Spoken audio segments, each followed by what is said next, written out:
여러분, 만약에 오늘 삼성전자 주가가 5% 올랐는데 내 계좌에는 10% 수익이 찍혀 있다면 어떠실 것 같으세요?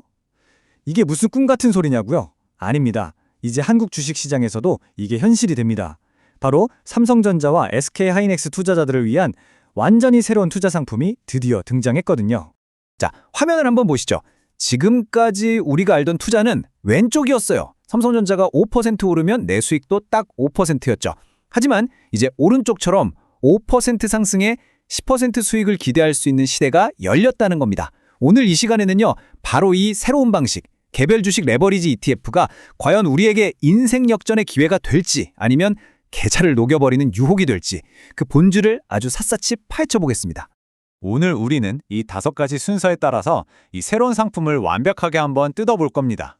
먼저 왜 10년 넘게 꽁꽁 막혀있던 규제가 풀렸는지 그 배경부터 시작해서 레버리지의 작동 원리, 그리고 가장 중요한 숨겨진 위험은 뭔지 알아볼 거고요. 마지막으로 현재 반도체 시장 상황과 실제 투자하기 위한 조건까지 모두 짚어드릴 테니까요. 끝까지 함께 해주세요. 그럼 바로 시작하죠. 네, 첫 번째 파트입니다. 10년의 벽이 무너졌습니다. 그동안은요, 특정 종목 딱 하나만 담은 ETF는 분산 투자 원칙에 어긋난다는 이유로 법으로 아예 금지되어 있었어요. 근데 왜 10년 넘게 굳게 닫혀있던 그 문을 금융당국이 스스로 열었을까요?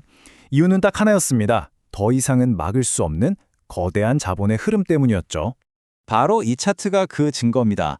국내에서는 투자가 막혀 있으니까 우리 투자자들이 이 상품들을 찾아서 홍콩으로 간 거예요.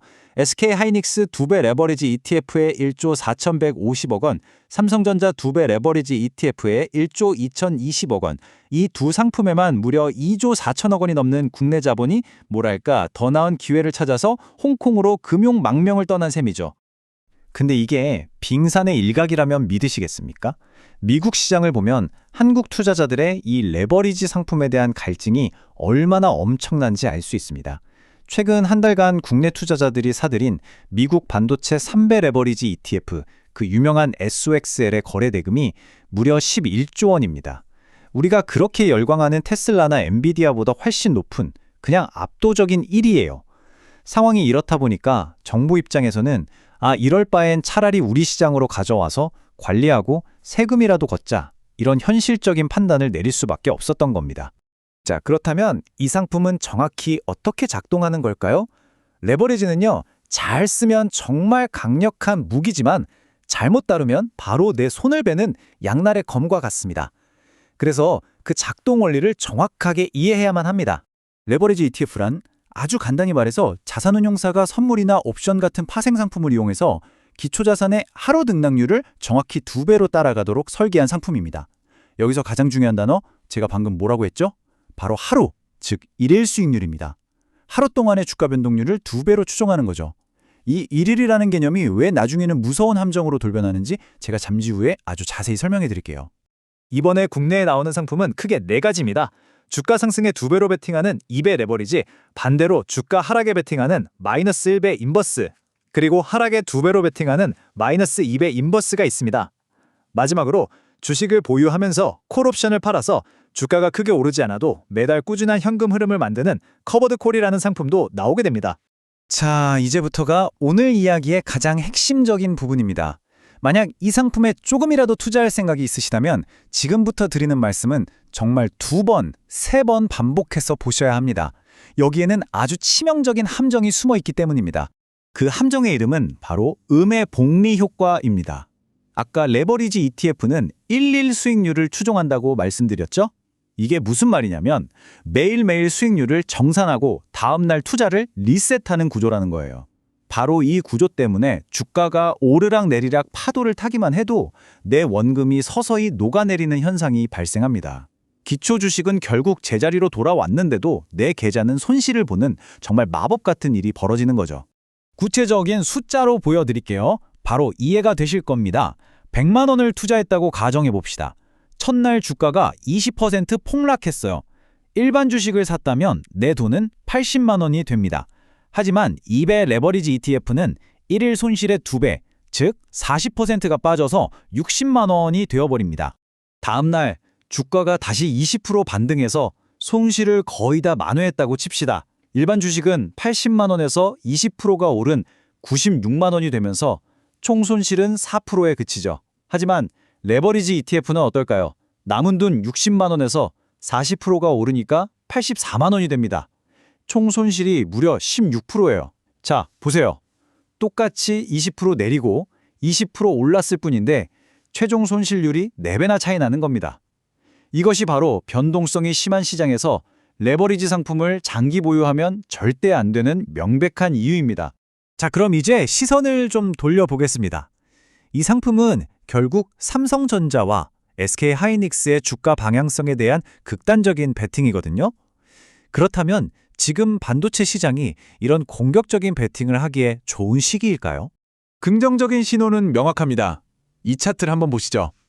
삼성전자의 1분기 영업이익이 작년 6,400억 원에서 올해 6조 6,100억 원으로 무려 932%나 폭증했습니다. 특히 AI 열풍의 핵심인 HBM 수요가 폭발하면서 SK하이닉스와 함께 시장을 이끌고 있죠. 죽었던 반도체 경기가 완벽하게 살아났다는 아주 강력한 신호입니다. 하지만 여기서 냉정해져야 합니다. 반도체 산업은 본질적으로 사이클을 타는 산업이에요. 지금이 정점인지 더 올라갈 여력이 있는지는 아무도 단언할 수 없습니다. 미국의 관세 정책 같은 외부 변수, 중국의 추격, 그리고 삼성의 차세대 메모리 인증 문제 같은 주가를 흔들 수 있는 불확실성도 여전히 존재하고요. 기억하십시오. 레버리지는 희망만 2배로 키우는 게 아닙니다. 이 모든 불안감과 불확실성 역시 여러분의 계좌에서 정확히 2배로 증폭시킨다는 것을요.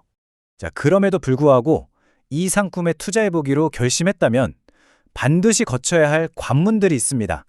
금융당국이 무분별한 투자를 막기 위해서 몇 가지 안전장치를 마련해 뒀거든요. 투자 자격을 얻으려면 이 3가지 단계를 모두 통과해야 합니다. 첫째, 계좌에 최소 1,000만 원의 기본 예탁금이 있어야 해요. 소액 투자자의 묻지마 투자를 막기 위한 일종의 진입장벽이죠. 둘째, 레버리지 상품 투자에 필요한 기존의 1시간짜리 기본 교육을 이수해야 하고요. 거기에 더해서 이번 단일 종목 ETF를 위한 1시간짜리 심화 교육을 추가로 받아야 합니다. 총 2시간의 교육이 필요한 셈이죠. 여기서 정말 중요한 변화가 하나 있습니다. 지금까지는 홍콩 같은 해외 시장에서 이 상품들을 살 때는 교육 의무가 없었어요. 하지만 이제 법이 바뀌어서 해외 상품에 투자할 때도 국내와 똑같이 기본 예탁금과 심화 교육 요건을 충족해야 합니다. 한마디로 이제 규제 원정의 시대는 끝났다는 겁니다. 국내든 해외든 고위험 상품에 투자하려면 동일한 책임을 져야 한다는 것이죠. 오늘 내용을 한 문장으로 요약하면서 마무리하겠습니다. 레버리지 ETF는 단순히 수익을 2배로 불려주는 마법의 도구가 아닙니다. 이것은 시장의 방향성에 대한 당신의 확신과 베팅을 2배로 증폭시키는 도구입니다. 상승을 확신할 땐 엄청난 기회를 주지만 예측이 빗나갔을 땐 그 손실 또한 2배로 돌려주죠. 이 상품은 명확한 방향성을 가진 투자자가 단기적인 관점에서 활용할 때 비로소 그 의미를 찾을 수 있을 겁니다. 여러분의 생각은 어떠신가요?